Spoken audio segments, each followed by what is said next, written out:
नैया पड़ी मझधार, गुरु बिन कैसे लागे पार। नैया पड़ी मझधार, गुरु बिन कैसे लागे पार।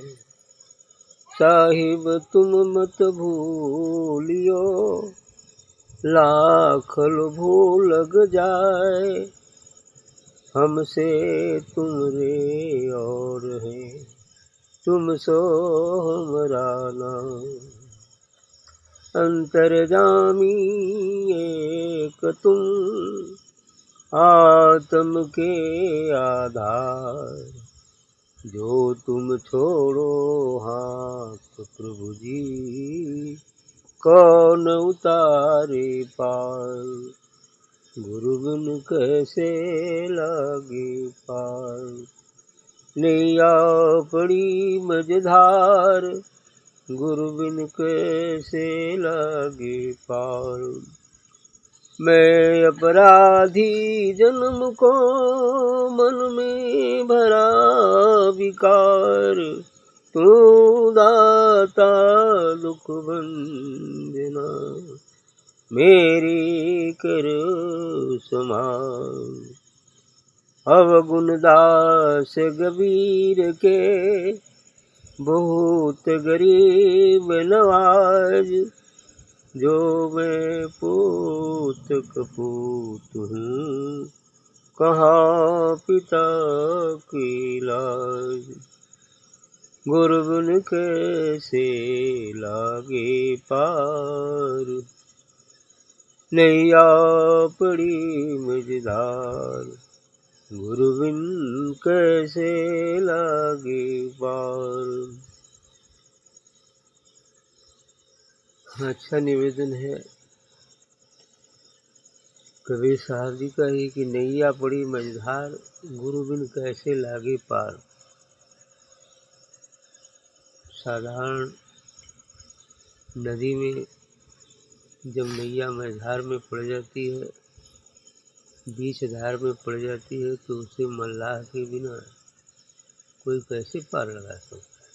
कोई चतुर मल्लाह होगा, वही तो उस नैया को पार करके ले जाए। लेकिन यहाँ मझधार है ये भवसागर, यह समस्त भवसागर ही ये मझधार है। और उसमें जीव ये शरीर है नौका, यानी जीव जो है उस मझधार में फंसा हुआ, यानी काम क्रोध लोभ मोह मद मत्सर जहाँ तक है वो मझधार है। और जितनी जीवात्माएं इन्हीं के चक्कर में फंसी हुई हैं, सब मझधार में। या जो जीव इनके चक्कर में है, इन्हीं में आसक्त है, तो मझधार में है। तो इसलिए साहब कबीर साहब ये निवेदन करते हैं कि मझधार में तो फंसे हैं, लेकिन अब किस तरह पार होंगे। आगे कहते हैं कि साहिब तुम मत भूलियो, लाख लोग भूल लग जाए। ही सदगुरु आप मत भूलिएगा। यदि हमें तमाम लाखों लोग भूल जाए वो चल जाएगा, लेकिन आप मत भूलिए। क्योंकि आप यदि भूल जाएंगे तब तो भवसागर पड़ा ही पड़ा है, भवसागर में ही रह जाना पड़ेगा। इसलिए कह रहे हैं कि साहब तुम मत भूलियो, लाख लोग भूल लग जाए। यदि लाखों लोग भूल जाए लेकिन आप मत भूलिए। आगे तर्क भी दे रहे हैं कि हमसे तुमरे और हैं, तुमसा हमरा नहीं। हमारे जैसे साधक शिष्य तो आपके पास बहुत ही हो सकते हैं। सदगुरु से निवेदन करते हैं कि हमारे जैसे शिष्य साधक तो आपके पास बहुत ही हो सकते हैं, लेकिन हमारे लिए तो आप ही एकमात्र हैं। इसलिए आप कहते हैं तुमसा हमरा नहीं। लेकिन आप जैसा सदगुरु तो हमारे लिए है ही नहीं। इसलिए अंतर्जामी एक तुम आत्म के आधार। आगे कहते हैं सदगुरु आप अंतर्जामी हैं, आप ही उस आत्मा के आधार हैं, आप ही उस आत्मा परमात्मा का अनुभव करा सकते हैं। तो इसलिए कहते हैं कि जो तुम छोड़ो हाथ प्रभु जी कौन उतारे पार। यदि आप इस भवसागर में हाथ छोड़ देंगे तो फिर कौन पार उतार पाएगा? फिर तो कोई पार उतारने वाला है ही नहीं। जो तुम छोड़ो हाथ प्रभु जी, यदि आप हाथ छोड़ देंगे तो कौन उतारे पार?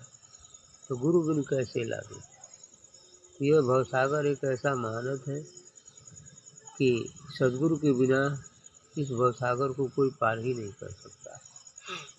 सच्चा सद्गुरु हो, पूर्ण सद्गुरु हो, वही इस भवसागर से पार लगा सकता है। यानी बिना सच्चे सद्गुरु के कोई भवसागर पार नहीं कर सकता है। आगे निवेदन है कि मैं अपराधी जन्म का मन में भरा विकार, कि मैं तो जन्म जन्म का अपराधी हूँ। सही भी पता नहीं कितने मनुष्य जन्म हुए होंगे और सभी जन्मों में पाप और पुण्य मन के स्वभाव के कारण, चंचलता के कारण, स्वार्थ लाभ के कारण, आसक्तता के कारण हो ही जाता है। इसलिए कहते हैं कि मैं अपराधी जन्म को मन में भरा विकार, क्योंकि मन में विकार भरा हुआ है, इसलिए मैं जन्म जन्म का अपराधी हूँ। लेकिन तुम दाता दुख बंधना मेरी करो समाज, इसलिए कहते हैं हे सद्गुरु आप तो दाता हैं और दुख को दूर करने वाले हैं, दुख को भंजन करने वाले हैं, मिटा देने वाले हैं। आप ही मेरी संहार करिए। अवगुण दास कबीर की बहुत गरीब नवाज, हे गरीब नवाज, हे दिनों पर दया करने वाले। इस कबीर साहब कबीर दास के तो बहुत सारे अवगुण हैं, लेकिन आप अवगुण दास कबीर की बहुत गरीब निवास, जो मैं पूत कपूत हूँ तो पिता को लाज। सही बात है।